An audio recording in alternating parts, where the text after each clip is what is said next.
Et ce soir, vous nous emmenez aux États-Unis. Et pour commencer, une question. Savez-vous ce que ces 4 hommes ont en commun? Ils sont en prison? Oui. La première chose, c'est qu'ils n'ont pas l'air très sympathiques. La deuxième chose, c'est que ce sont 4 criminels. Et en effet, ils ont été arrêtés ces dernières semaines, ces derniers mois aux États-Unis. Arrêtés pour des crimes vieux de plusieurs décennies et arrêtés grâce aux données des sites de généalogie. Je les pose. Vous savez, ces sites qui, pour quelques centaines de dollars, pour 100 $, même pour moins de 100 $, proposent de faire votre carte génétique. L'idée, c'est de découvrir ses origines ethniques. Des millions de personnes ont déjà fait le test. Aux États-Unis, en Europe aussi. 2 clics sur Internet. On envoie un échantillon de salive et 3 semaines plus tard, vous recevez des papiers qui vous expliquent d'où vous venez et puis dans quelle partie du monde ont vécu vos ancêtres. Parfois, il y a des surprises. Ah, tiens, j'ai 10% de Scandinaves, j'ai 20%... Mais c'est bidon ou c'est vraiment... Non, c'est absolument pas bidon. Ouais. Ce sont des tests, des tests réels et ça donne des surprises. Et certains se filment de plus en plus souvent. Quand ils reçoivent les résultats, ils filment et ils diffusent la vidéo de leur surprise précisément. Wait, this is me. How do I get to you? Can I look at mine first then? Yes. Okay. 4 ethnicities. Iberian, what's that? Italian? Spanish. What? Oui, la dame, elle est très surprise, visiblement. Elle a du sang espagnol, ou en tout cas, elle a des origines espagnoles, des ancêtres espagnols, ça la surprend. Les sites nous envoient également le profil de ceux dont le génome est proche du nôtre. Ouais. Et ça, c'est super.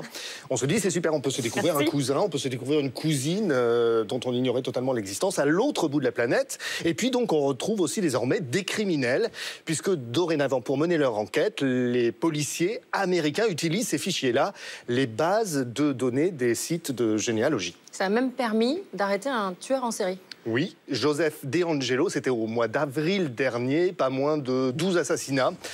Dans les années 70-80, la police lui courait après depuis plus de 40 ans. Et il a fait le test. Il a balancé son truc pour Lui n'a rien balancé, mais la police ne savait pas qui il était jusqu'à ce qu'elle-même compare l'ADN prélevé sur le lieu d'un de ses crimes avec les millions de profils génétiques des sites de généalogie.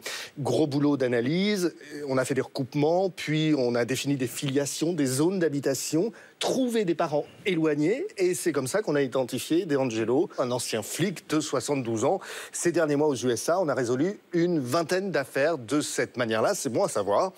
Mais ça soulève quand même un problème éthique, parce qu'évidemment, les personnes qui ont livré leur ADN à des sites de généalogie ne pensaient pas que ces données seraient utilisées pour des enquêtes criminelles.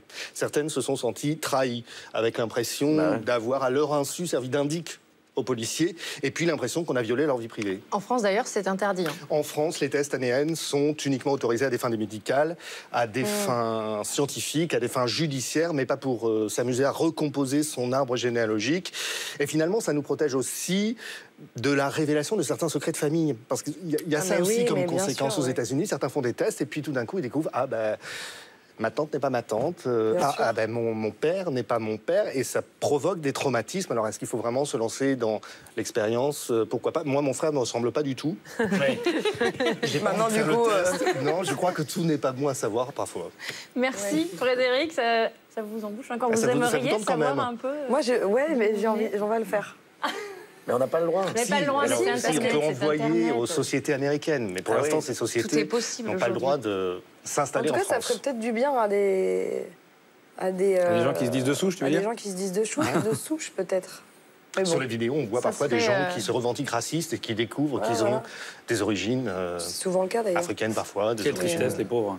Asiatiques. T'es raciste, t'apprends que t'as du sang africain, c'est Ça provoque aussi des traumatismes de cet ordre-là. Non, mais c'est affreux.